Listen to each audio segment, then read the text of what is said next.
This turkey was supposed to start 30 minutes ago, but there were gardeners, and Frankie then signed online, but he had wires and microphones and headphones too, and he is tired because he's been shooting in New Mexico. He's been working. Jesus Christ, put those in a bag and hold them. Put them in a drawer, a junk drawer. Everyone has. We got a drunk What is drawer. We all got a drunk drawer. Everybody's got a junk drawer. Everybody. I have 1, 2, 3, and then I have a bag of junk. I have cords galore in my little makeshift music studio. And Here's a quick question. In your sorry, go on. Well, yeah, let me do the Morty. Good God, let me do my intro. I'm going back to the old school shit because we used to do this where I sing the name of the person, and being that it's the second time in here, you know, I'm gonna do a whole thing. I'm gonna even mention the record in this. So for the Fleece Army, today we are diving into the Latin rock explosion that Morty, I think, would probably agree with me, has changed the game forever. It is the 69 self-titled debut record from Santana with a full ride of psychedelic guitar solos and rhythmic genius grooves that just don't quit. And we have a guy who I think not only knows a thing or two about bringing rhythm, humor, and cultural flavor to the stage. You might know him as Creeper from Cholo Fit. He is one half of the main characters on Hulu's This Fool. And I mean, I think for the most part, you just finished shooting something else, The Walking Dead. You got a new special coming out, produced by one of the most brilliant comics of all time, Ali Wong, which is a fucking gift to all of us. And how cool is that for you? The one and only Frankie Quinones! You got to do the fucking podcast. Frankie, he's coming back for Santana. His second time. You're the Santana dude. Baby, finally found the chords I need to hook the mic up. What were you shooting in New Mexico? Can you talk about it, or because that's so exciting, man? You're working so much. I love it.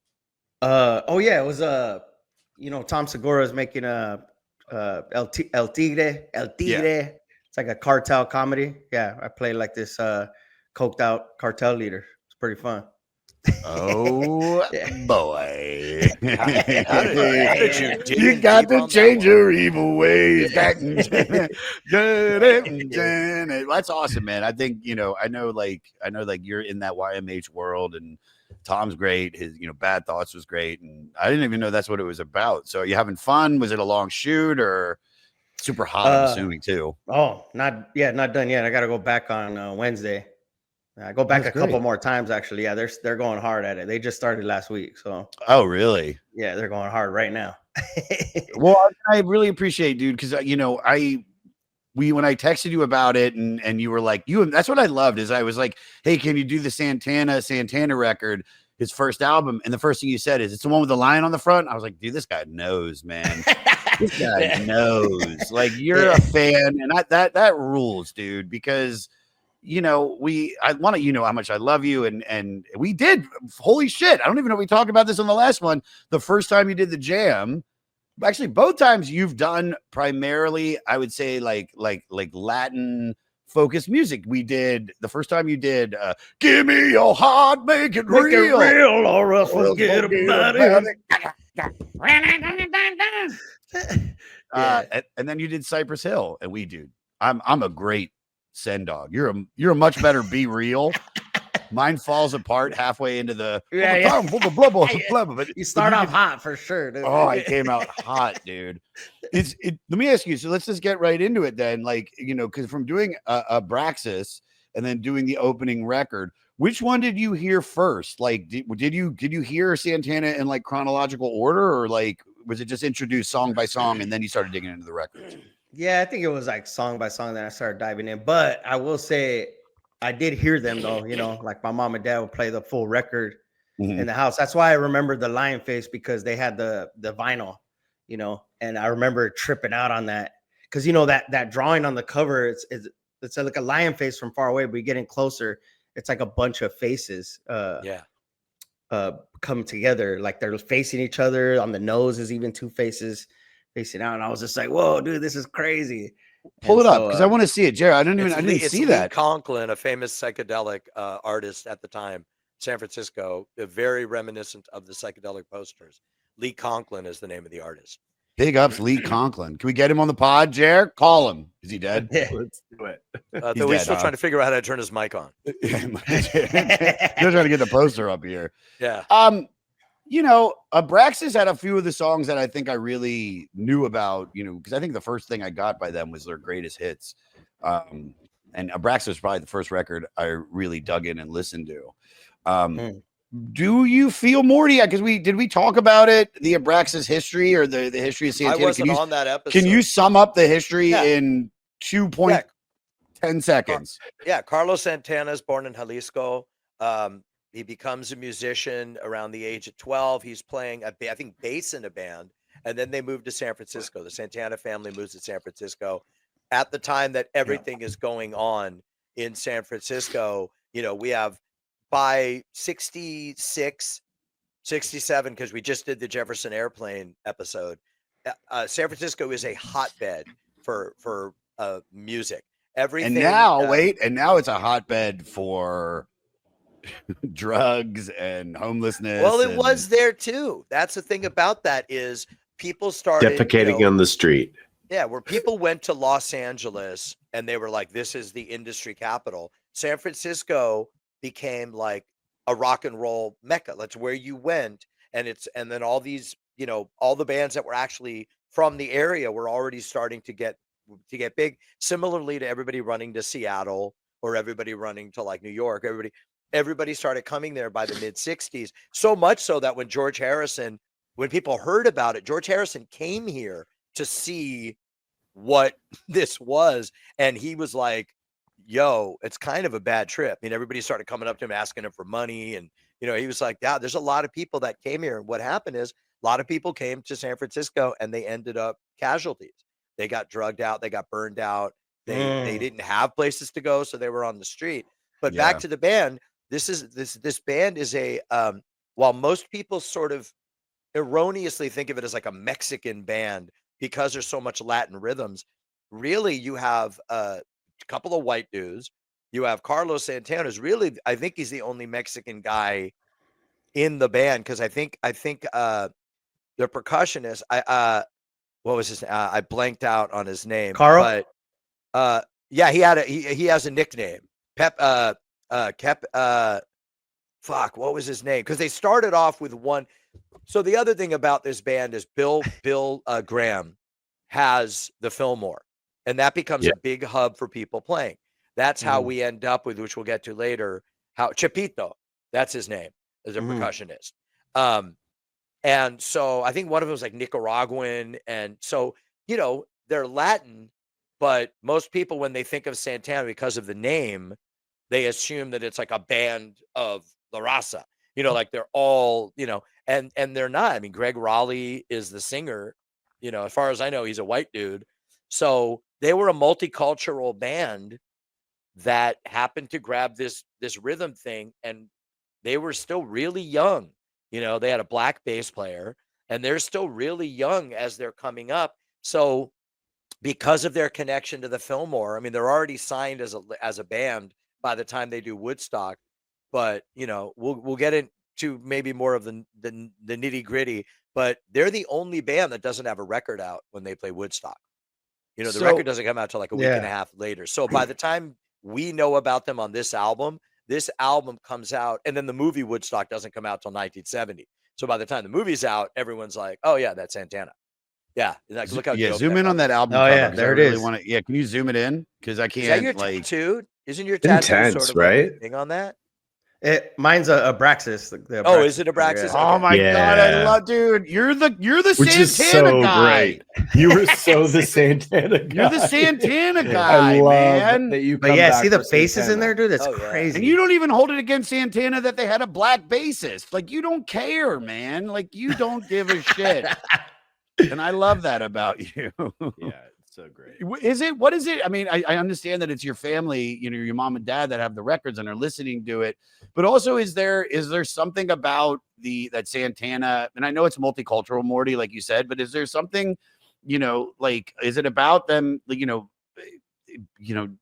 basically embracing his heritage in sound and also other heritages of the world that he's influenced by, but it's just like it has that thing that it's almost, I don't want to call it Latino rock at all.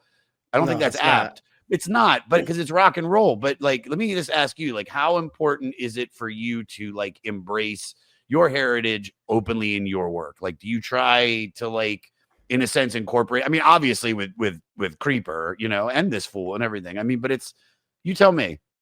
Yeah, no, I think all that happens naturally. You know, you're just representing like what you grew up around and stuff like that. But like Santana, for me, he was like the first dude because he had such a diverse band and stuff like that. He kind of was like the first like worldly, like whatever, like world travel, like Latino, where he just kind of like brought all these colors in, but he was still representing like, you know, where he's from, and he's straight up from the motherland, you know. So it was kind of like he kind of like inspired me to like open my mind up to like, damn, there's so much out there, you know. Even when I was a little kid, not going anywhere, not traveling anywhere, but through his music, I felt like I was going somewhere, you know. He was like showing me these colors and stuff like that when he was, you know, he was Mexican, bro, and Mexicano. But yeah, I just got mad love for that dude. And you know, and then we were talking about the whole San Francisco thing, like, you know, I'm from LA, but I moved up there. And I worked at this hardware store on Haight Street for like 6 years, right? And so I was just, you know, in that whole thing, there's a lot of like Grateful Dead like stuff around there. But dude, I was like I would always smoke weed on my lunch break, right, from the hardware store, and I walked down to the Golden Gate Park. It's right there at the end of Haight Street, if you know that area. And I see this crowd down on Hippie Hill. Hippie Hill is like, you know, where people gathered in there, they would have drum circles there. But the drum circle was like extra cracking. And I'm like just going to smoke my weed at my lunch, dude.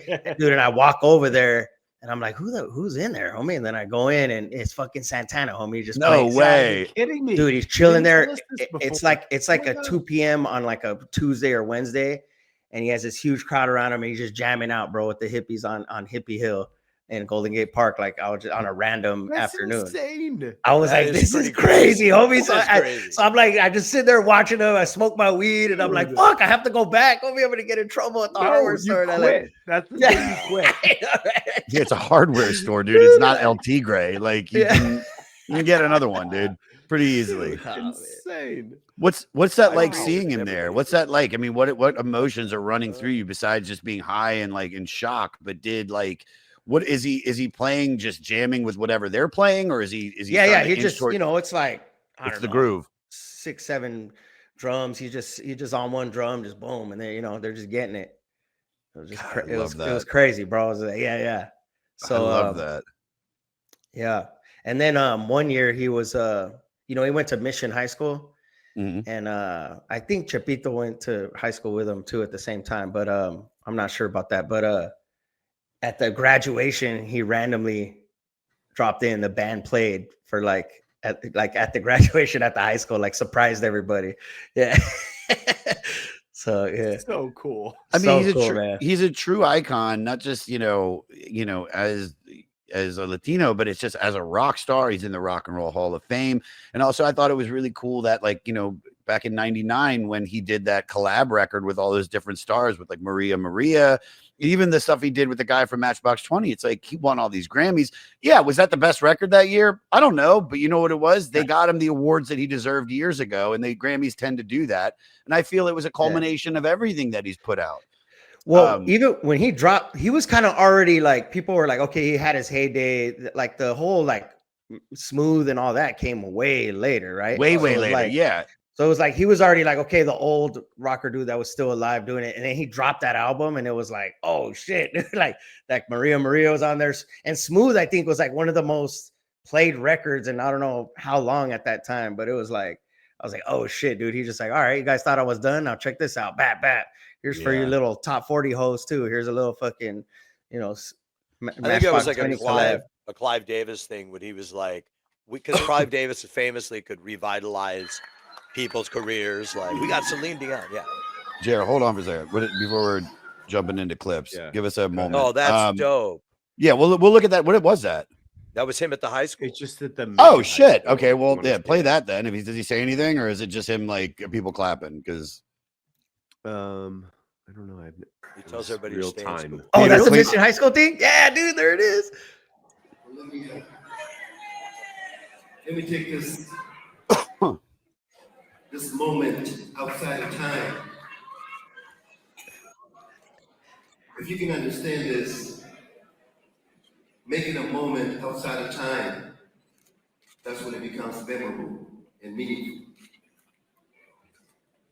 I want to look at your eyes. is he tripping right now? He took acid and went to the thing. I want to look at your eyes. Your face is melting. Hey, look at me, I though. want to look at you. You're looking at me and I'm looking at you, and I see you and you see me, and our eyes work and we work. Dude, I always, Right. dude, he All right, always does skip these ahead, little dude. speeches. Skip ahead. We're only got an hour. I got my cleaning lady coming in like 10 He minutes. is, I gotta let her in. he is fucking channeling Mr. Rourke. Oh, wait. This motherfucker. All speech. Hold When on. he came Oh, out. here we go. Oh, Here there we it go. goes. Yeah, get to some music. I always loved he always gives those little speeches, though, like the molecules of life and moving, like, Oh, that's cool, man.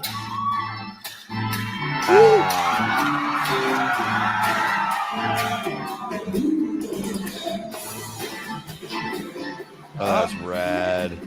so sick, dude. You see Mexican Justin Bieber on the bass back there? Fucking 12-year-old Justin Bieber. Join the Patreon. You can see all this shit. Join That's the there's Patreon, Andy. Master Fleas Theater. Andy You know these Vargas. cats? You know all the people on stage?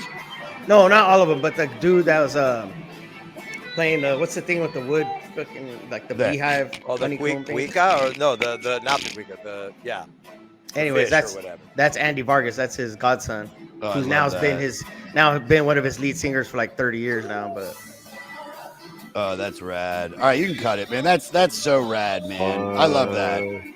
It's just the pause button. There you go. Jer's on Ibogaine right now. He's on an. They I'll don't be with mind. him. I'll be with him this weekend. Well, next weekend. In All right, well, Texas.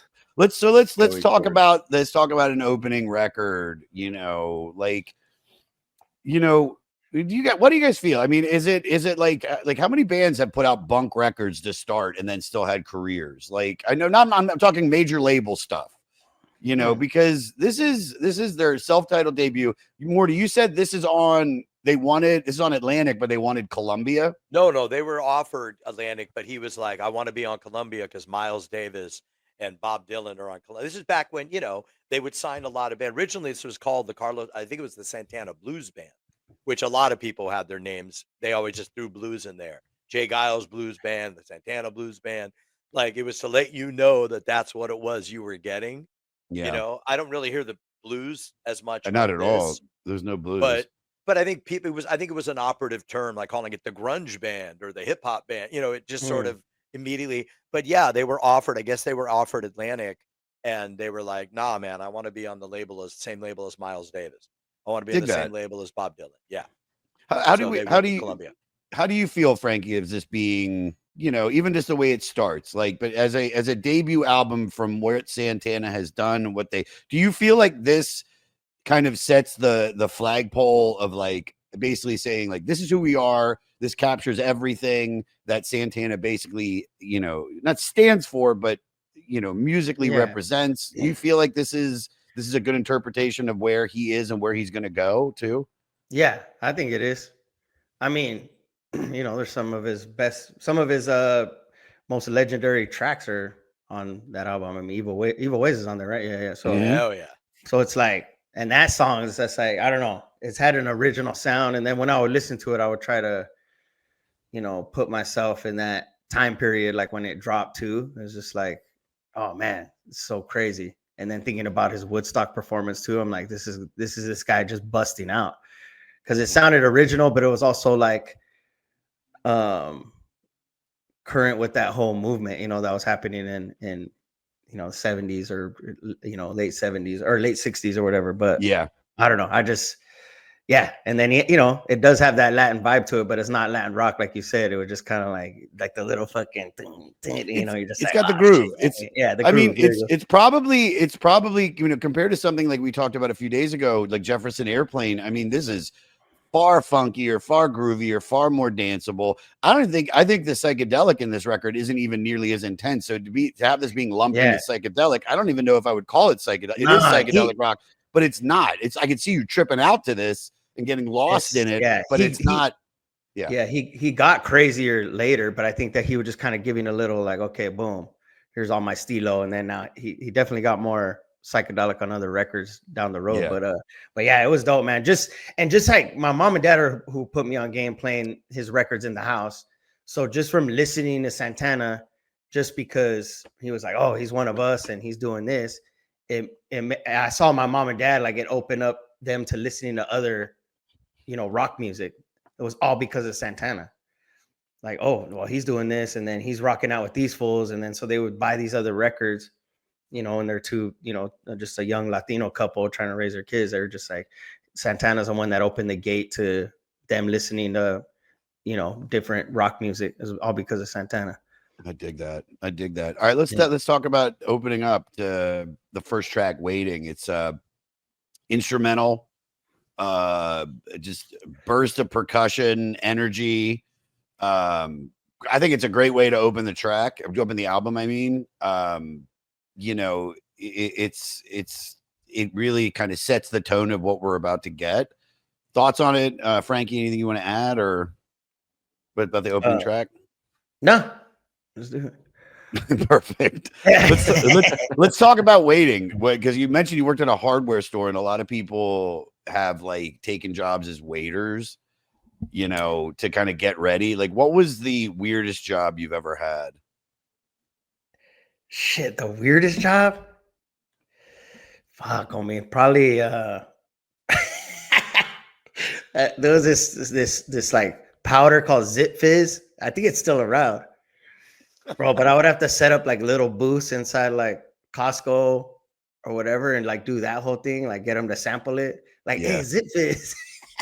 What was it? Like, is it to put in a drink or something? Or is yeah. I think they found out it was actually like bad for you, but you pour it in your water, mix it up. Zip Fizz. They got rid of zits, or no, Zip Fizz. It like gave you energy. Zip, not zit. Oh, zit. I thought it was Zit Fizz. I thought it was ZIP. Yeah, Zip Fizz. Zip Fizz. Just it's like saying Josh shoots it up. No, it's like when I tell that story about almost overdosing at a rave, and I say I was and then I walked into the trance tent. Trance. The trance tent would be way different. Trance dance. What was it like working at Costco? That must have fucking blown. Well, I didn't work at Costco. That was just one of the places we went to set up these little booths and shit. Okay. It was whack, man. I probably had some weirder jobs too, but I had pretty big. I worked at a like bonsai nursery. I did a lot of handyman work, and then that led me into the the hardware store. And then I did like shipping and receiving. But I remember that job being like, what a crazy job. And it was just like, yeah, you go set up at different places, Sam's Club, even the drugstore. But yeah, I remember being really hungover and having to go like try to like be the little Zip Fizz guy at the when people walk in, like, hey. But yeah, it was Zip Fizz. Zip Fizz. I love that. I want some now. I feel like I need some zit. I have zits and I need zip. Yeah. Back Zip. No, did they let you could you bring the comedy into it, or did you have a script? Yeah, no, you have a script. You didn't want to be there, man. I was like, right. You didn't like make it your own, have fun with it. It sucked, bro. I would try to use my like, hey, what's up, y'all? But like on the inside, I was like, God, fuck, this sucks, Oh, there's nothing worse than doing a job you don't want to do. Like that is, and trying to have to stay positive and be like, all right, okay, like I'll be right back for you then. It's just yeah. Especially if you're trying to sell something too. I also thought this would be an interesting thing about waiting, because you act a lot, and between audition and finding out, what's the longest you ever had to wait to find out you booked something? The longest? Yeah. 6 months. Fuck. What was it for? We shot up in 2017. Me and my buddies were in a group called the Dress Up Gang. We got we got to make a pilot presentation, right, for TBS at the time. And this was in 2017. And it was like, you know, we're all doing the odd jobs and shit like that to make ends meet. And then these fools gave us like, you know, gave us a good budget, like just over 300,000, just make a non-arable presentation. Yeah. And we thought we did a really good job. We worked really hard on it. And then all of a sudden 1 month goes by, 2 months go by, and we're like, yo. And then it reached a point where contractually they had to make a decision. So, you know, our reps hit them up. And they were like, "Oh, we're so sorry." Like Kevin Riley, who's the head of the network, he hasn't watched it yet. We're like, "What? Wait, he hasn't watched it? Like, our whole lives are depending on this, homie." And then they're like, "Can we get another week?" And we're like, "You know, okay." Obviously, we said okay. And this was already like 6 months of waiting. And then 2 days later, they hit us back. They're like, "Oh, he loves it. He wants 10 episodes." And then like fucking, you know, I think I told you that story before. I was delivering a sandwich on a DoorDash, and then they called me and said that. So love it. Yeah. And then they didn't air the 10 episodes, right? And then and then they gave us a premiere date, everything. We're working our ass off. We got to make the 10 episodes. And it's so good, by the way. I just want to say this to you guys. Like, I loved that show because the clips that you guys would post, it was perfectly cast, the dry humor and the ridiculousness of it. Every character was an individual. So funny, man. I love, and Andy McDowell for some reason. Is in it, which is even better. Yeah. Dude, that still blows my mind. She read like 1 or 2 of the little scripts and she just was like, "Yeah, I want to do this." I was like, dude, she was cool as hell too. Nice. But yeah, I was just like, "Oh, Groundhog Day." I had the biggest crush on her. But anyway, yeah, they gave us a premiere date and everything, homie, and we're just like, "Hell yeah, it's coming." And then like 2 weeks after they gave us a premiere date, like an AT&T Time Warner merger happened, and they shelved this whole TV block we were going to be on. It wasn't just us; it was like 5 shows. And they just buried it, bro. And they dumped it on demand like 2 years later. And just like, all right, there it is. It was just like, oh my God. It was wild, bro. It was heartbreaking. It was like kind of like my wake up or welcoming to the industry and how weird and crazy it could be. You know, just like, I didn't even know they could do that. Like, what? You guys spent the money on 10 episodes and just like, no, we're not going to air it. It's a tax write-off. Like, just like crazy. Isn't that crazy? But yeah, just to answer your question, they made us wait 6 months. Yeah, sorry. 6 months. At least you got paid. You got paid for the 10 episodes. You know what I mean? Yeah. It's like, you know, it's not the way you want it. And luckily people were able to see it. Like I found it, a lot of other people. And I mean, it's a great show. If anybody's out there, where can, just so the Fleece Army can find it, where is it? Because I know it lives online somewhere, right? We freeze? Am I freezing? I froze. There you are. You're back. I'm sorry. I would get you back. Did you guys hear what I said? Yes. I did. Asking where you can find it. I was saying, okay, so Peter, clean that up. Or whoever's editing it. Tell the Fleece Army where they can find it because it's so funny. Is it online still or? Yeah, you can. I think it's still on demand on TBS if you have that or the TBS app. But there is some episodes on YouTube. If you go to the Dress Up Gang on YouTube, and then we just shot a feature. It's in post right now that we just locked picture like 2 weeks ago. That'll probably be out sometime early next year. I love it. I love it. Yeah. Dude, good for you, man. Let that shit, dude.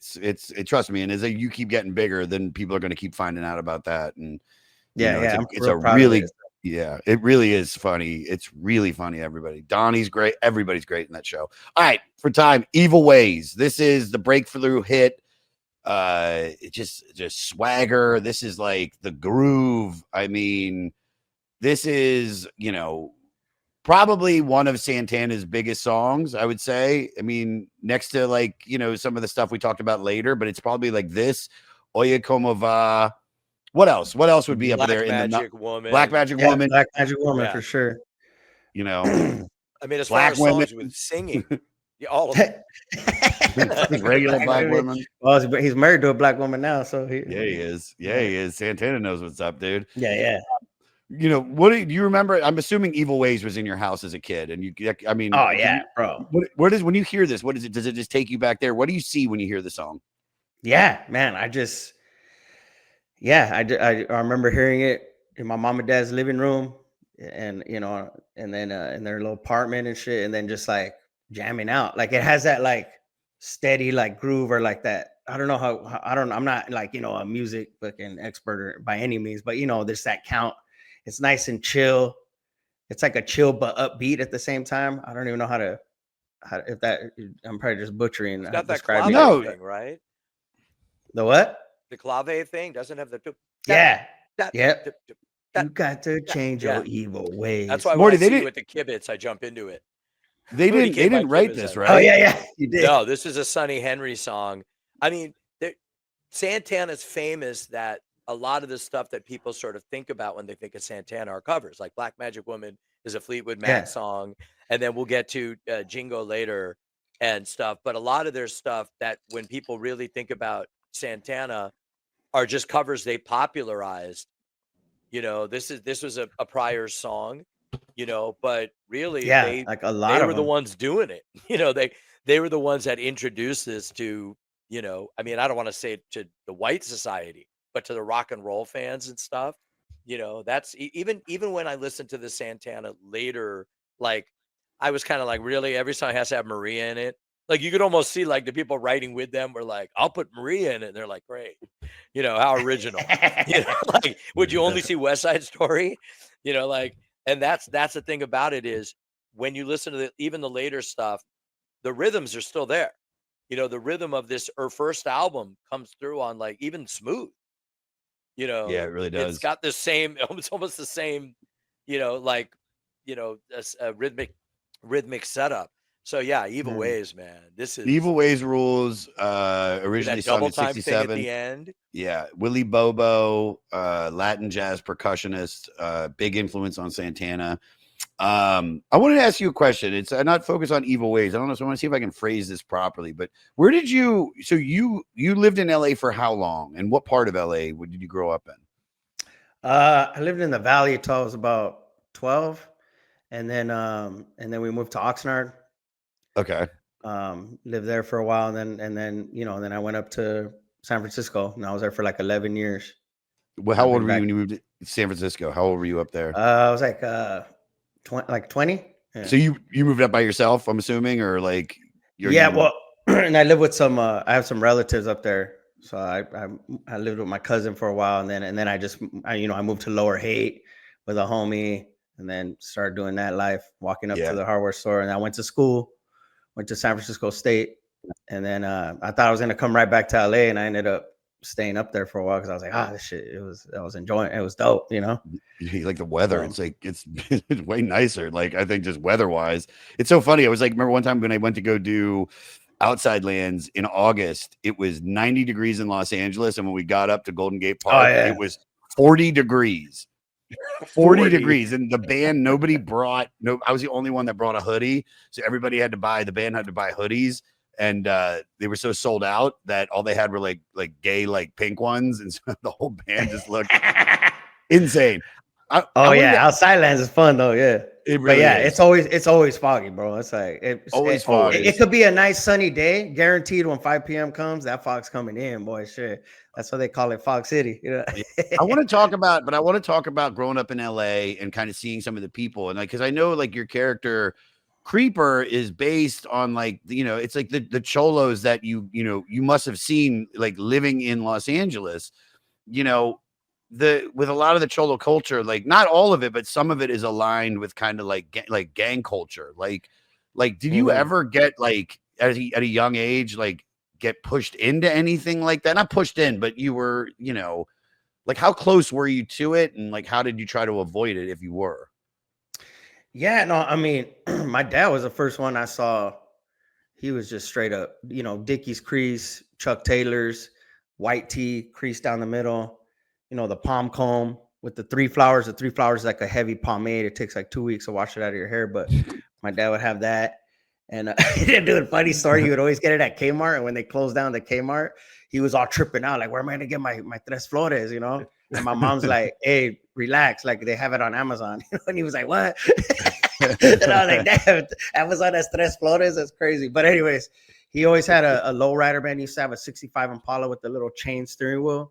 No way. And, yeah, and he just repped it, bro. But he was like, he was already out of that street stuff and all that. He was just repping his stilo, you know. And his best friend was my godfather. He baptized me.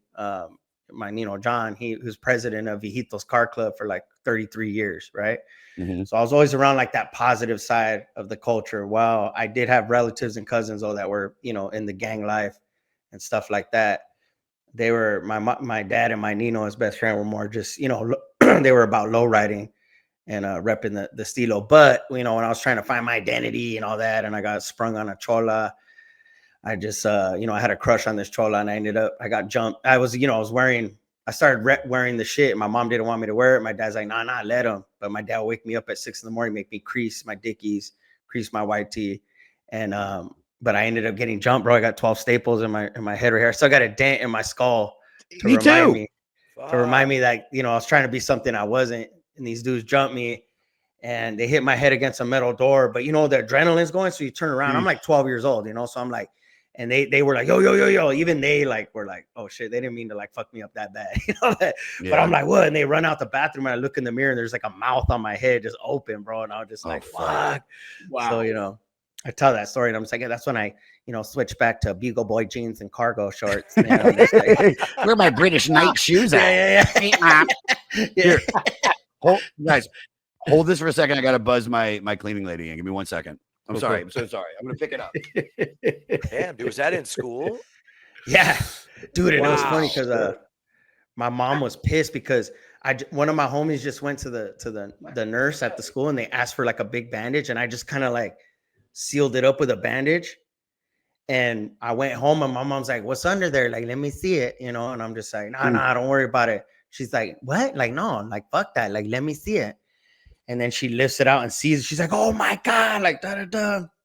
So she was pissed. Like, at the school, she's like, how the fuck are you going to give out a big ass, it was like this, the bandage, you know, and not see what that's for? Like, you know, like it's a middle school, you know? So it's just like, so she was pissed, bro. It turned out to be this big old thing, but you know, nothing ever happened of it. It was just like, you know, I got the staples and went away. I learned my lesson. That was cool. You know, I was trying to be something I wasn't, you know.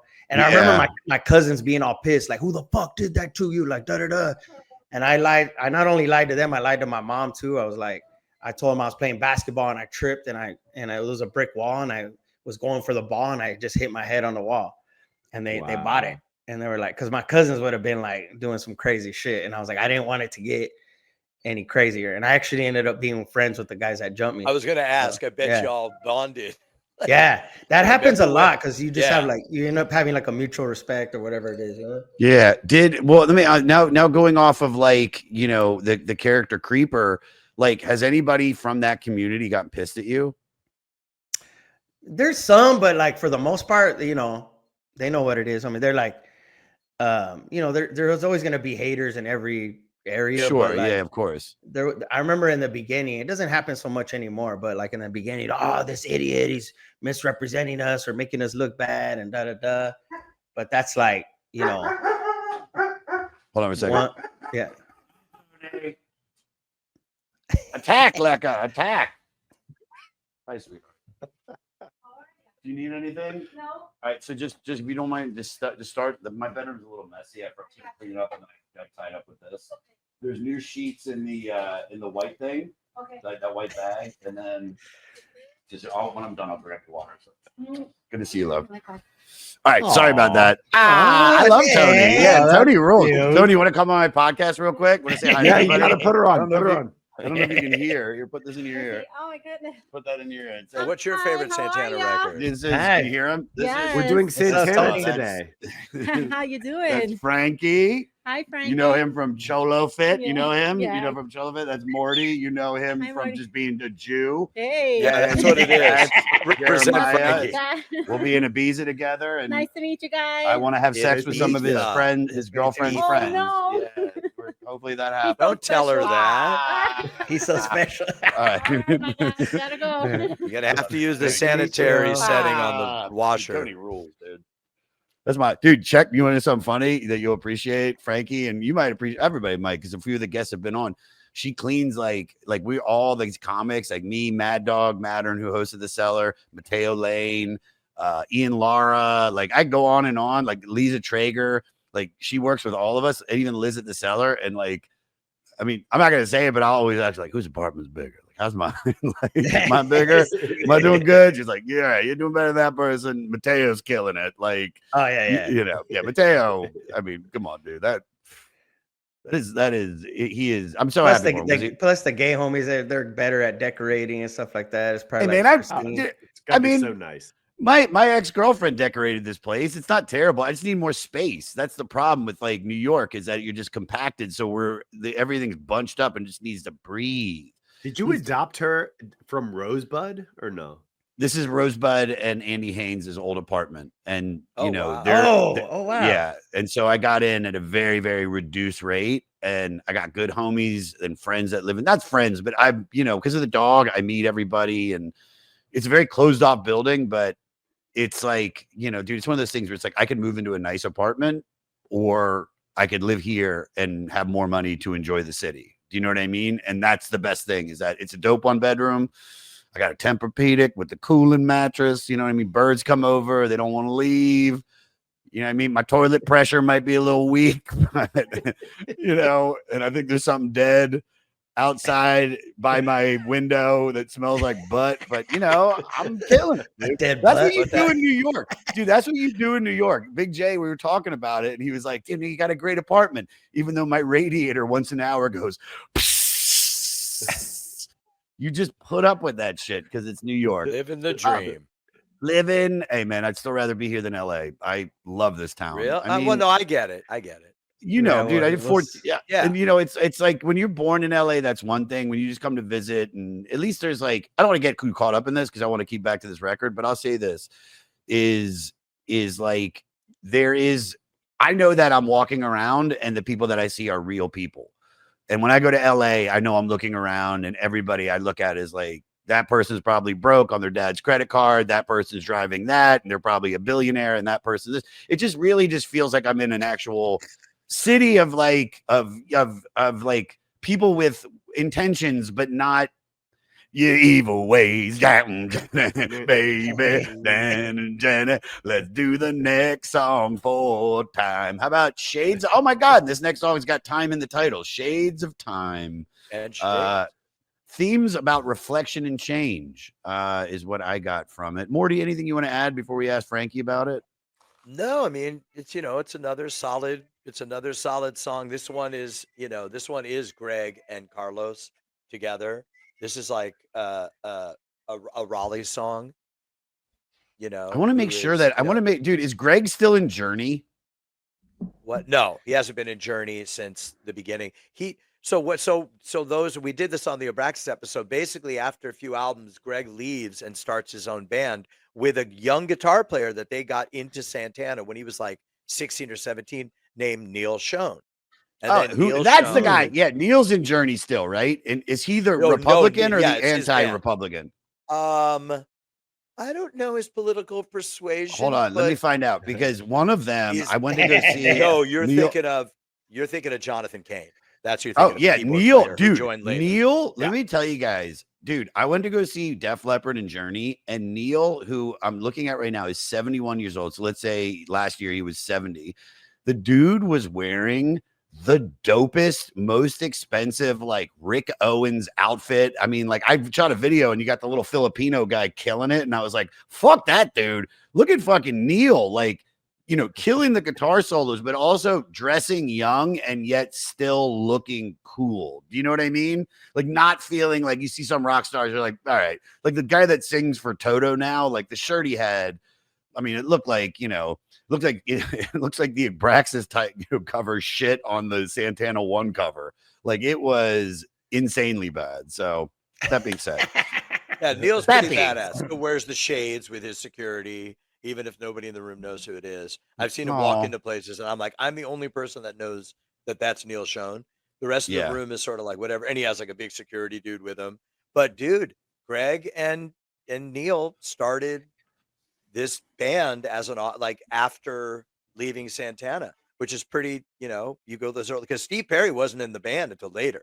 That's a lot of people don't realize it. Steve Perry was not the original singer. He came on even as a second singer when they had the dude, and then he started slowly coming in. And then when we know it, like the 80s, late 70s, is like Wheel in the Sky and shit, where you're like, oh yeah, Steve Perry. The fucking gold. Another. So Frankie, I just saw you listening to it just to like, and it's and as you should, because it's like I don't know a lot of these songs by title too. It's like I used to fucking do 9 listens an album, and now I try to keep it down to around 3, depending. Any thoughts on what you were just listening to right there? Like, did you dig on it? I mean, it's all just. I feel like everything on this is a very non-skippable record. Like you can literally put this on and let it ride. So good. Yeah. That's good, man. I mean, I like the, whatever. I don't know what you call it, like melodic, like, singing Talking. all the. Hold on, let me say this. I want to add this. I do this all the time. Like Morty and certain people are very good at like explaining the way music is, and then you and me are like, I like the melodic intricacies and the groovy feel, and then you put like a Latino flavor on it. I like the steez of the album. I don't mean to get all technical, but I like the steez of it, Leonard Burns, the homie on bass Yeah. and the fucking it's like that homie over there, and that what is that instrument that yeah. It's got the wood, just hey homie. it's great, dude. I love that. I love it's about reflection and change. It always shows you that Santana, I feel like even in his instrumental or even his whatever it is, there's a meaning behind it. It reminds me, a lot of his playing reminds me of, and Morty, correct me if I get the guy's name wrong, the Eddie Hazel solo at the beginning of Maggot Brain. There's emotion into it. And it really feels like he is, because I saw that quote, is like he's speaking through his guitar. Whereas, and I think that's a beautiful thing. Like his guitar, he says, quoted saying, the guitar is your voice. And I love that. And I wanted to ask you, talking about time and your voice, how did your comedic voice evolve since you started from the first open mic, which I'm assuming is in San Fran, to fucking now? Like, how much of Frankie now is in that first set at, I'm assuming, a laundromat in San Francisco called Brainwash? The Brainwash Cafe. Yeah. I don't know. That first set, I did get some laughs. I was pumped on it, but I was going for the low hanging fruit, the diarrhea and the sex jokes and doing that shit. But I don't know. I was maybe like, it took me maybe a couple years to start really getting my own voice into my material. But yeah, I would say, I was always doing voices, and then I started doing my family voices, all like that. So it organically led to, and I was a big fan growing up of like In Living Color, SNL, when it was good. And, there was a show called Culture Clash. That was with some guys from San Francisco and Los Angeles they had a sketch show on Fox called Culture Clash. And they were straight up like Chicanos, So I was like, oh shit, this is crazy. So, so I started making videos, and back then it was a little harder because technology was a little more, harder to come by. But because of who I went to school for broadcasting and media performance because I wanted to be a morning radio DJ. And but I met people that were getting into this world, so I was able to get like a camera guy, stuff like that. And then I started shooting sketches, and so it kind of, while I was still doing stand-up, so it kind of was like already kind of brewing that I wanted to like produce content. And then as time went on, not only was I putting more and more myself out on stage, but I was able to start adding layers, and I learned how to write script. In the beginning, I would just draw like storyboards, kind of like this thing. Because I could draw a little bit, so I would just draw a storyboard. I'll book a camera guy and then be like, here, we're going to do this. And here's the first scene. And he'd just be like, all right, cool. But then what my buddy Kevin Kamiya taught me how to write script. And then so I started writing scripts. And then, he was like to put layers of emotion and stuff like that into sketches of Creeper and stuff like that. Cause like, to touch on your point, there was like, I love when I meet people at shows and they're like, yeah, we saw you doing like this cholo shit and da. I was like, hey, what the fuck? Like, they kind of left like a bad taste in their mouth that I'm like trying to put a negative light or something, whatever their thought was. Yeah. And they're like, but then I started watching the videos and I was like, oh, like he's doing this, he's not just out there like, it's like, oh shit, there's like, this dude is like a grounded person, Creeper, and like a lot of people from my community can relate to it, or they know somebody like that. Like they go, oh, hey, Creeper's my friend Ricky, or that's my cousin, or that's my dad. And so I think as time went on, people that didn't maybe weren't fucking with it in the beginning were now like, oh shit, okay, now I see what he's doing. Like this dude has layers to him, and he's like a real person. So it's like, so I don't know. It kept growing to that, you know what I mean, and then it just kept going. So I mean, you know, anything about Creeper is like he's very positive. It's not like you're making fun. You're really like you're helping people. You're not shitting on people. And if you do, it's a cute, funny thing. This is saying, hey, you're doing this wrong. Nah, man, you got to do and work on your letterless, you know, whatever the fuck you genius thing you come up to describe a body part. You know, like what would you call this part right here on the leg? What would you call that? What would Creeper call that? This part. What the gluteus más o menos?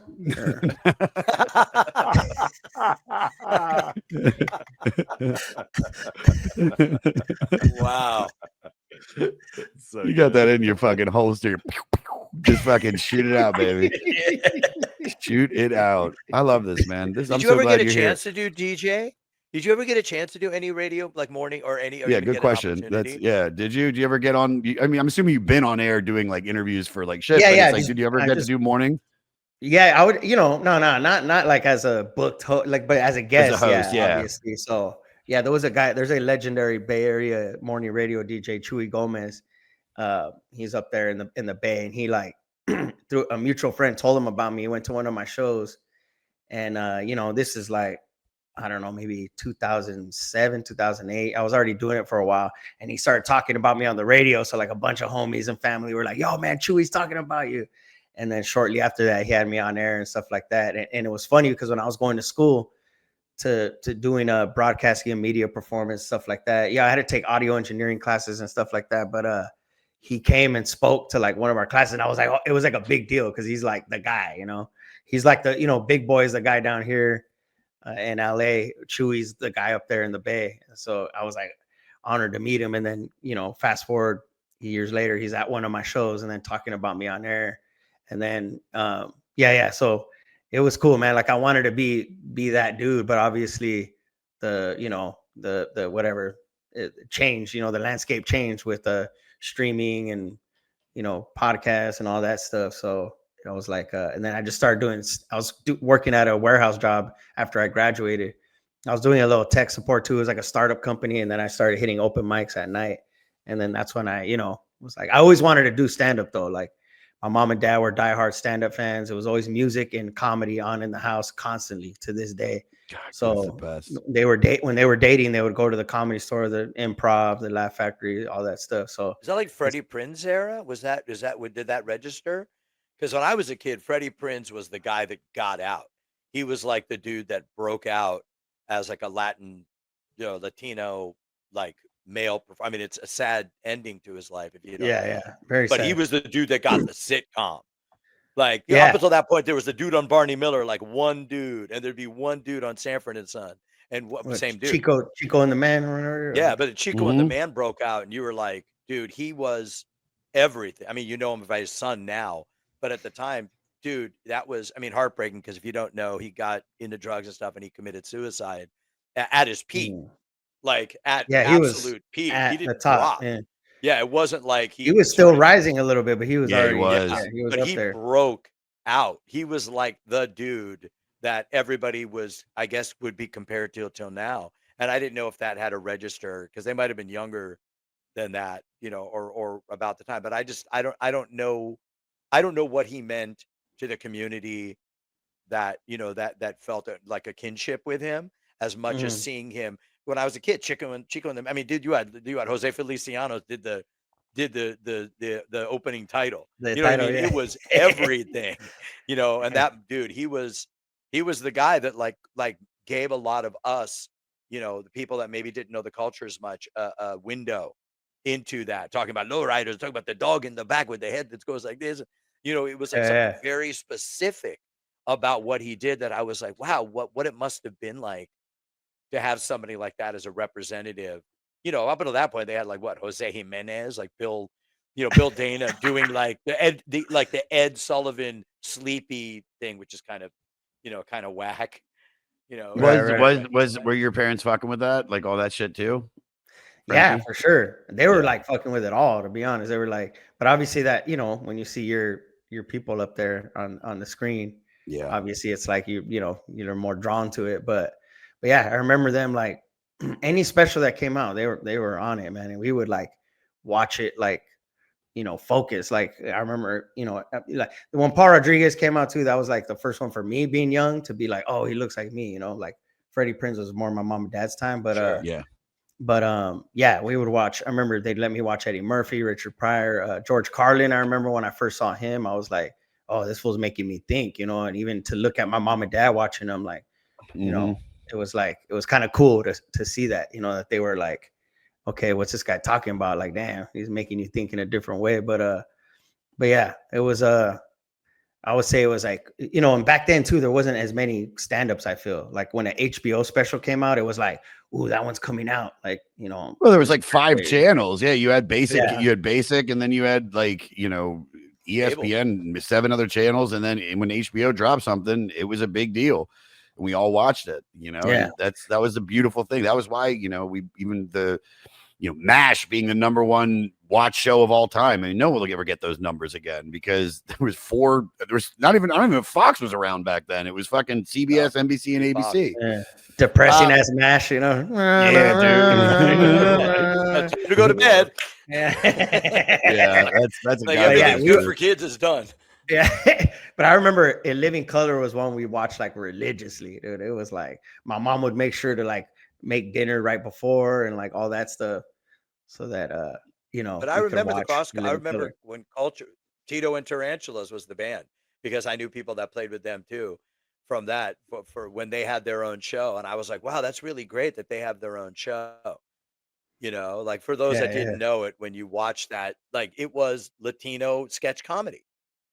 Interesting. Early on, and the band that played is the band that's in. You'll know them from what's the After Dark? What's the Quentin Tarantino movie, The Vampires? From Dusk to Dawn. Yeah. They Dusk do to that. Dawn. Tito and Yeah. They're in there. They play the song when Salma Hayek is fucking. Yeah. Oh man. Oh my god. I was just talking about it, dude, because that song was playing while I was buying those glasses the other day, and we started bringing that up, and I was like, he's like, yes, from Dusk to Dawn. I go, oh, trust me, I know. Yeah. I'll never forget that song. That's Bro. Phoebe Cates of that era. All right, so let's talk. Is it Jingo? Is that how we say it? Yeah, I believe it Jingo. is. Jingo. It's a song by Nigerian percussionist. This I'm not going to get right. Babatunde Olatuni. That's close. But yeah, you got Tunji. it. Oh, I didn't say the J. Featured on his first album, Drums of Passion from 1959 in Yoruba, which is his native language. Jingo means don't worry, and it came out 10 years before Santana's version.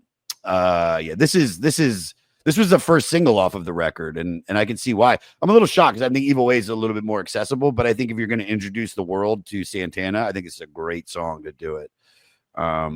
Thoughts on it, anybody? Frankie, how do you feel? You love it? I mean, obviously, I love it, man. That Jingo was the first song that I heard from Santana that was like super African, like bah, bah, bah, bah, it made me like just move my body, and it like I remember listening to it in my room, just like moving my body crazy. To this day, it's like on my like workout mix, just like like let's get crazy, man. The drums just everywhere, and then but I didn't know. It wasn't until later when you could like search things on the internet that I knew that a lot of these tracks were covers, But then when I would start listening to the originals, I'd be like, oh, but he did like, put his thing on it. He put his steez on it. Yeah, he put his steez on it for sure. Yeah. I don't want to get. Well, go ahead. No, I was going to say like. What was that? Just say it, Morty. I was going to say for a long time, we talked about this, I think, with the Abraxas thing too, which is people would just put Carlos's name on the writing credits because it was just different time. And a lot of times the original artist would be kind of like, yo, like you're doing a cover of my song. I mean, I know that it didn't cross over, but so these things would get rectified years later. And they talk about that on Abraxas. We were talking about how, was it Tito Puente or somebody? I think it was like Tito Puente, where he didn't get the credit in the first place, and it said Santana until years later. Then he got the credit for it, and all the money started coming in. I think Babatunde was a similar thing. For a long time, it had Carlos as being the writer of the song, you know, which happened a lot of those times, but usually it was like old Jews who would just put their name on it and be like, "This is how it's done, kid." I wrote Morris Jingo. Levy. Yeah. This is Yeah, how Morris it's done, Levy, the kid. Chuck Berry It was song. me and Baba Tunde. We were in having Nigeria. a nice piece kicking of it. fish. I mean, I think we're so light. I don't know if I want to ask this, but I am curious though. You know, you're in LA now, right? Yeah. Okay, so I mean, with all the shit that's going on in the world, because it's about, you know, like, do not worry. I feel like there is a more right now with political shit going on. There's a lot of worrying going on, and I mean, the Latino community. It just feels like all the shit that's going on in LA and New York and on all the places, like the border towns. Like, how affected are you? You know, as a Mexican American, like, are you getting fucked with? Is there shit like that you got to worry about, or do you know people that you love that you have to worry about? Yeah, it's mostly like extended family, or you're just Mhm. like, you know, I mean, when it first started happening, it was like so mind blowing. It was like, you know, and I don't know, you just feel helpless. It was like, you know, you donate and stuff like that, and I'll feel Mhm. good for like 45 minutes, and then I just get all pissed off again because it's just like, you know, and then you see all these like supporters of, you know, the dude, Yeah. the asshole. And now they're like, well, we didn't know he was gonna do all that. Like, what'd you think he was gonna do? It's like, He said Exactly. it. We this didn't is- want yeah, you to take Hector. Hector's been living here for 30 yeah, years and we love him. Well, guess what? Hector's been illegal for 30 years, but he's a part of your community and he adds a lot. It's crazy. Like, yeah. just the amount It's of just crazy. The stupidity. amount of trauma that you're spreading to these neighborhoods and to these families that are gonna be affected. Like I had a extended relative who was detained in Silmar. Mhm. You know, Silmar's in the valley, and he worked at this warehouse out there, and they detained him for like 6 hours, and he's born here, and he's like, you know, he's like, I'm okay, but like I got these like, you know, 17, 18-year-old guys that are working here that are getting fucked with, and they're legal, and they get, you know, they let them go, but how do you think they're gonna live the rest of their lives thinking about, you know, this system or this government and all? Like, you're just creating this, you know, tension and anger unnecessarily that's just going to keep growing.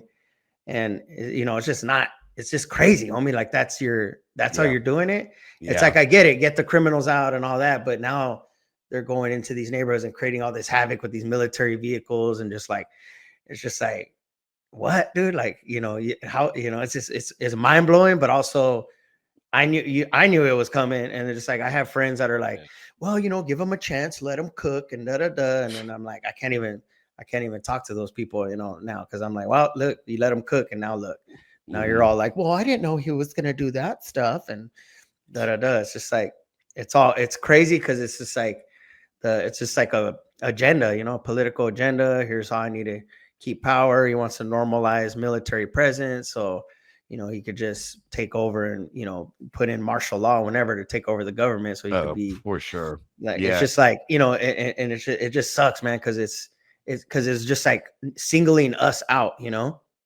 and Yeah. just like, and then just see people like, you know, and then everybody's like an immigrant here in the big picture of things, and just like, you Oh know, yeah. my mom's Native, you know, my mom's Native American, my uncle's chief of our tribe, Tiwas, and it's just like, they're like, you know, Yeah, it's you just get Providence. This is your land before my land for sure. yeah, it's wild, dude. And I love our that. yeah, I love that you said, like, it's, you don't know what you're doing to the future generations. Not like it's like the stain and the anger, and you know, something like this will resonate for the people yeah, that are legal, that whatever, and seeing what they see in that community. It's just building, like, I don't know. I would well, say, dude, like, there's kids that they're born here. Their parents have been here for 30 years. They mhm. know no other life. They just know that, and they see that father who's been here 30 years working his ass off, paying taxes, get ripped away from the family. Yeah. Like that's happening, bro. Like in big numbers, you know. It's just like, it's crazy. It's just Well, he's like, trying to get rid of birthright citizenship where you're born here. Like you are a It's crazy. American, you know what I mean? And Yeah. not even to get political, that's constitutional right. You're born in America.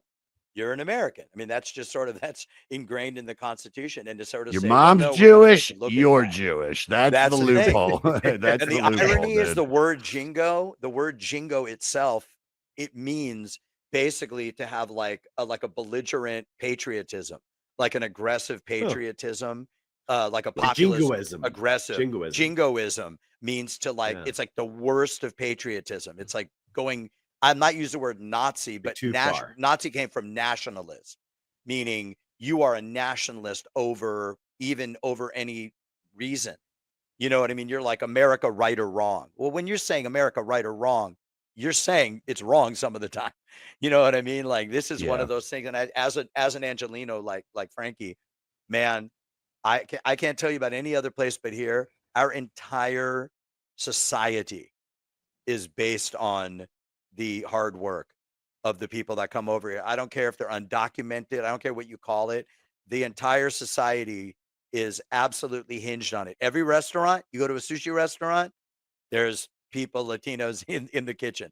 You go to an Israeli restaurant, a Lebanese restaurant, somewhere in there, they're the hardest It's working. got to be a race that matches their same skin color close enough. So it's got to be Lebanese, Israeli, I don't know, Asian, Chinese. I'll take them at a Panda Chinese Express restaurant, yo. Yeah. I'll take it. That was a joke that fucking, I can't believe I'm quoting Ben Morrison, but he had a joke saying, you ever go to Panda Express and it's one Asian person up front at the register and then all the people cooking is Mexican? And he goes, I guess they're the Express. Like, that's a good joke, dude. Yeah. But yeah, dude, I just want to say, as an Angelino, I can't imagine a world, where the kids have to look over their shoulders for no reason. I mean, they're born here. You know what I mean? Like just detained because of the color of the skin. I mean, it's a not to belabor the point, but it's incredibly disheartening. It's incredibly hurtful. And I'm gonna say Stephen Miller, because he went to Sandmo, probably got his ass beat. Oh yeah, that's what I think happened. I think he got beat. No, but he went to Santa Monica High School. I bet he got, because I went to Palms. And I remember learning about colors in the early 80s and being like, dude, don't wear it. Because, breakdance, you got like a bandana. And then dude walk up to you, go like, don't wear that bandana. And I was like, oh shit. Okay. Dude, I just thought it was like hip. It was funny because it was funny because earlier Josh said, oh, you're British Knights, but like we couldn't wear those either because those meant Blood Kingdom. Yeah. Really? Blood Killers. Yeah, Blood Killers too. Yeah. Yeah, dude. I wore K-Swiss. I was like, they're white. We're neutral. Neutral, yeah. Don't fuck with them. And not even the K-Swiss with colors, not even red, white, but just white. That's crazy. Yeah, I mean, just to put a button on this and move on and try to leave it in a positive light. I mean, but there is like there's ways to fight back and protect yourself and whatever anybody can do to help. I think we'll get through this. I mean, history, I know they say it's not progressive anymore, but I think we're seeing the younger generation at least, is hopefully will rise up and we'll have some people in the future that might be able to correct some of this. Might take some time, but I think the imprint, the stain will be left for a moment, and that's unfortunate. Yeah, but I think we're gonna be okay. Like I've done some charity events, and like you see like all the people that come out, and then the speeches they give. You're like, all right, man, like we're gonna be all right. It sucks, obviously, but people are gonna come together and get through this. Done it before plenty of times, so it's just like because I feel like so helpless sometimes. My sister has to calm me down. Like, look, you're doing enough. It's okay. Like, because people are like, oh, you need a post more, that. She's like, posts aren't gonna do anything. Don't listen to those people. They're like, you do your thing. You're out there, like, doing your part. So that's all you can do. Like, don't beat yourself up and because you feel like, oh shit, kind of guilty that I'm like, these people are going through this shit. And I'm like, oh, well, I got to get a flight to New Mexico. I'm filming something, and it's just like you feel like, I don't know. It just makes you feel some kind of way. But yeah, but you're doing enough. You're doing what you can. Raise awareness, raise money. It's just, it is what it is. And there's the only thing you can do is vote. That's it. And hopefully our votes still count in 4 years. Yeah, so, right. I guess that's all that matters. All right, not to skip over tracks, but I'm leaving for Europe tomorrow, and I've just got like so much shit I got to do, and I feel like I want to end it. I want to end it on a positive. Also, pull up the video of Santana doing Soul Sacrifice. Oh yeah, I was hoping you'd just get right to Soul Pull that- Sacrifice. Let's go right to Soul Fucking Sacrifice. love that track, and dude. nothing against Persuasion, Treat, or You Just Don't Care. All great songs. Listen to the record as we always do, but Soul Sacrifice is Morty. You said it. This is what put him on the map, right? As you're pulling up this, I just want to give you guys context. So Woodstock, the movie, doesn't come out till 1970. They do this in August of 1969. This record doesn't come out until like 6-7 days after Woodstock. So this is the only band on the bill that doesn't have a record deal. I mean, that doesn't have a record sort of in the marketplace.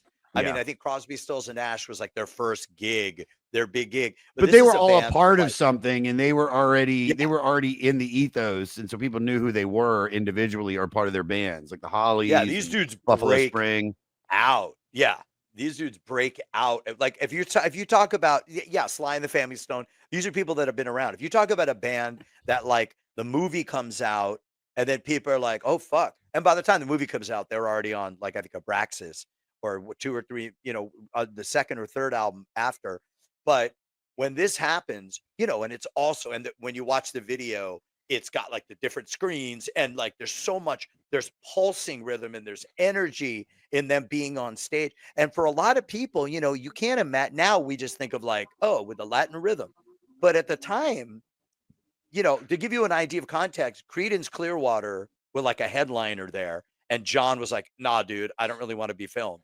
And to this day, people are like, don't even think about Creedence being at Woodstock. And they were like a headliner. They think of like Santana being on stage and this band fucking cooking on Soul Sacrifice and just going crazy. And the kids in the audience being all hippie and shit. Just look at this. And by the way, Carlos, absolutely on acid, out of his mind, trying to control his guitar. Because he thought it was turning into a snake. Yeah, he thought it was a snake. Yeah, I love that. I love it. But I mean, look at this. Imagine everyone doesn't have this music. and those guys are beating on the wall like the monsters in Nightbreed. That's a weird reference if anybody gets it, but it was it's a weird reference. Clive That Barker dude brought a movie. triangle. This dude came all the way from fucking Poughkeepsie with a triangle.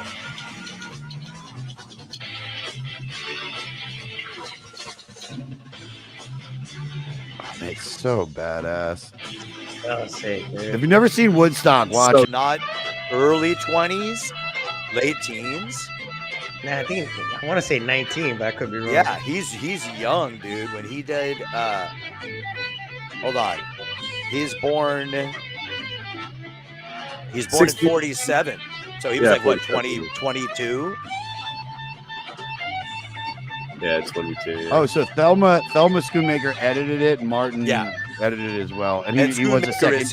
He was an They were both assistant directors. And she's his famously. Look at that afro, dude. That is a Great afro. code red Kagan afro. I mean, but look at them fucking cooking, and you got to imagine, Look at that crowd. the audience is there to see like the Who and the Dead, Yeah, right. Creedence, and then these guys come out, and this would be considered exotic to a lot of people. I mean, dude, just that they move this crowd, and they look at this. Yeah. I mean, And by the way, white drummer, you're like, what? it's so weird. He's also could be trans.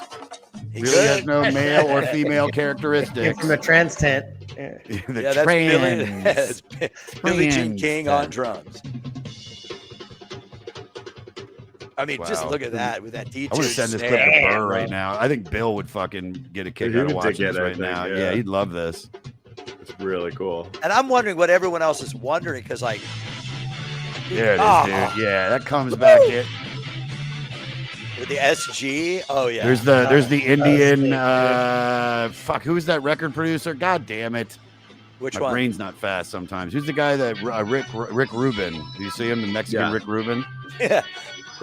Not him. That's By the way, how I would Rick look. Raleigh on the Hammond organ with the Leslie speaker behind him. That's that big brown The box. drummer actually looks like Zelda from Pet Cemetery. If you remember that reference, remember the woman that's in bed?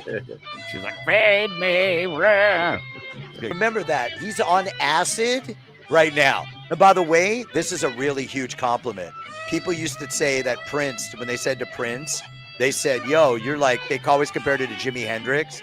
And Prince was like, nah, dude, if there's anybody that I'm more like, it's Carlos Santana. That's how he described his own guitar playing. Because people just said Jimi Hendrix because it was like black.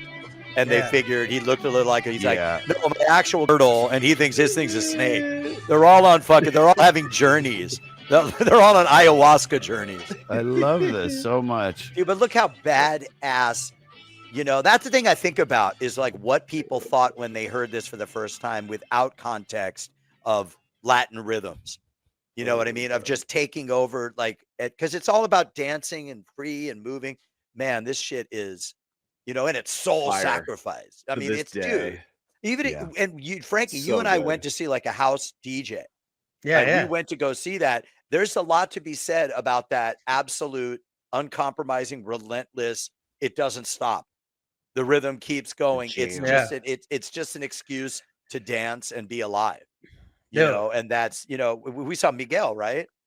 Yep. That's what we saw. When I'm like, and I saw you dancing, and I was like, oh, I get it. I get that this is but it's like because house music derives from Black and Asian gay culture a lot of the time in Chicago, and I think about just that absolute. We are here to dance. We're not we're not like we are getting something out of this, but this we're not is here to almost look like an cool exorcism. Right. This is absolutely, we are here for this experience. We're not making, and and JT, you have that same thing in Ibiza where you're really in the dance culture of that. So much of it comes from the polyrhythmic stuff of Latin Afro-Cuban music. And you said it right. Ibiza. Yeah. It just does not stop. I looked it up too. This album was it was the #1 album in Spain. It hit #1 in no other country when it came out. The first Santana album. Wow. Yeah, it hit #1. I was like, oh shit, that's cool. Spain recognized early. Yeah, that's dope. I know I said this on the last when we did Abraxas, but my first ever concert, I was 14 years old, and I went and saw Santana at the Greek Theater, and War opened for him. LA, that's an LA version. That's the LA band. Yeah. So look at that Spanish albums chart, #1. We got #4 in the US. Billboard, I mean, dude, to get the 4 on your debut album, that's the first album, right? Canada. Yeah, by the way, Santana as a band is one of the biggest selling. There's like 47 million or 48 million sold. They are one of the big. This is like obviously with you take the later record, but when you look at him, he's one of the biggest selling, artists. This is this is not just like a legacy band, and not a lot of people can say they got a chance to sort of have a late in their career sort of resurgence to the point, and also health and good vibes to Carlos because he's been going through some stuff lately. And go see them. When you definitely go see him. Or anybody, See what we know that we say that all the time. Go see everybody, man. Do not wait. For time, I had a question, but I got to wrap this up, guys, because I got to get somewhere. Dude, Frankie, I come on for something other than fucking Santana. Please, let's give you some real white people shit, and then you know what I mean. Like you come in, Mormon Tabernacle Choir, lollipops and cookies. But I want you, goddamn, hi, lie. Dude, and I mean this, Frankie. I mean this. I love you, man. I'm always rooting for you. I love the success that you're getting, and it just makes so many of us happy to see you succeed. And I know this next year is going to be so great. When that special drops, dude, it is going to be so good for you. And then just, keep doing what you're doing. You're doing everything great. You look great. You know what I mean? I love that you showed up in a fucking tank top. It's hot as shit everywhere right now. I got 97 degrees. Like I'm not pulling the guns out. We are. Everybody here is like, has their fucking guns out. And I'm sitting here going, I look like I'm going to church. Dude, Morty's 5. Out? Yeah. Demure. So I just want to know, because we talked about right before you recorded it, and you were like, "Oh, I'm about to do this new special," and then you're like, "Dude, it went really well." When's it come out? Like when does it drop? I know it's going to be on Hulu. Ali Wong's producing. October. I think October 18th is a loose date, but definitely in October. Yeah. We'll make sure we crazy. Yeah, we'll make sure we promote it. We'll put it on and put like maybe an ad in to slip that in right on the release date. And we'll give you a shout out because it was Josh, funny. I You were like, appreciate it. you asked me, you were like, we got anything in October? And I was like looking over what we got. Hold on, I just want to like look, and I'll make a joke about this. The whitest 'Cause I shit was like, ever. yeah, I don't think. How I about think let's get him Boston? on Santana. No, dude, it's fucking white. It is Christmas in October. Well, we have the meters, we have Blondie, but we actually have. Meter. I'm not going to drop who we have. Oh, We have Dr. Dre.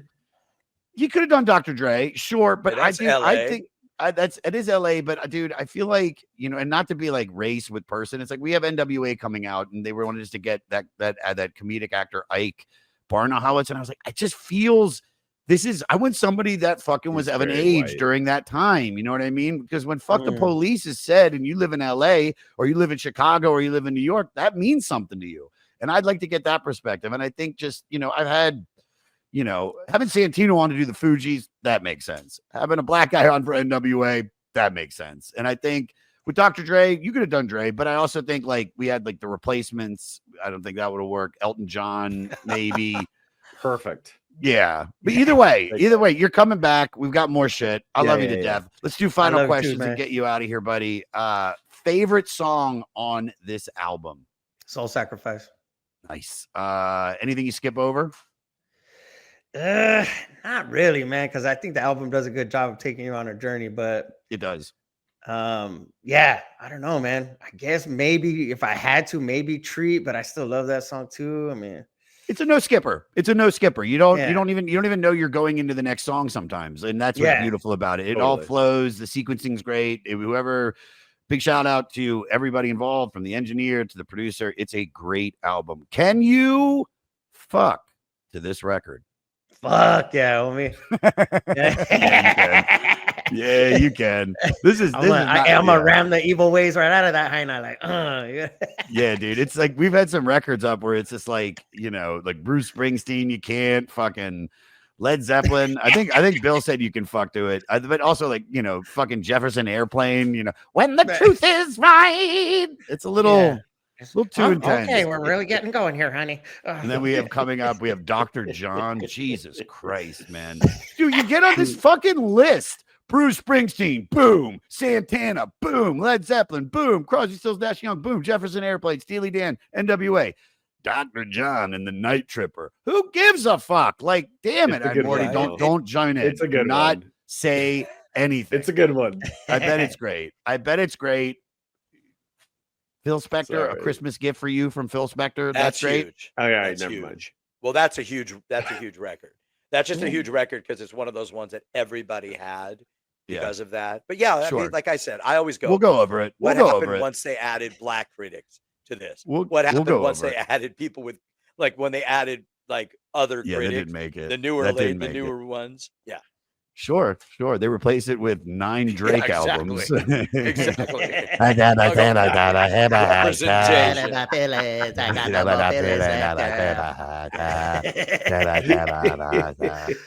not even going to get into the argument that I had I had an argument with a 25-year-old. I'm not going to even get into it because it just pissed me off. But he said old music sucks because it's old. New music's better because it's new.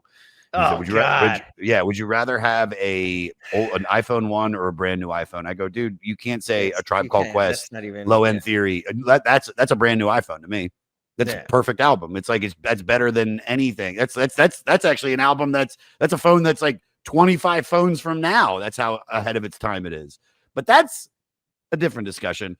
Last question. How do you get someone to listen to this record that's never listened to it before? What would you say to them? How do you pitch this album and sum it up to get somebody to dig on it? Get somebody to dig on it. That's never listened to it. Or just what's the steez of this record, dude? Let's stay on that term. What's the steez? I don't know. It's just rock with African drums, grooves, Latin grooves. It just takes you on a journey. I would be like, when's the last time you listened to a whole album all the way through that you felt genuinely like took you on a journey where you didn't have to skip any tracks and it made you feel some kind of way? They might be like, well, nah, and okay, well, listen to this album then. I love that. I think that's a perfect way to say it. It's just this is music of the world in almost one man speaking through an instrument and taking you on a journey. It's a beautiful, beautiful thing. I'm so glad. Hopefully we have another Santana record coming up. We are let's listen, we'll get Frankie on, but let's get him something else, like we said. Either way, I love you. I'm so happy you came. I'm so glad this worked out, man. And I'm glad this was the last episode before I leave for Europe.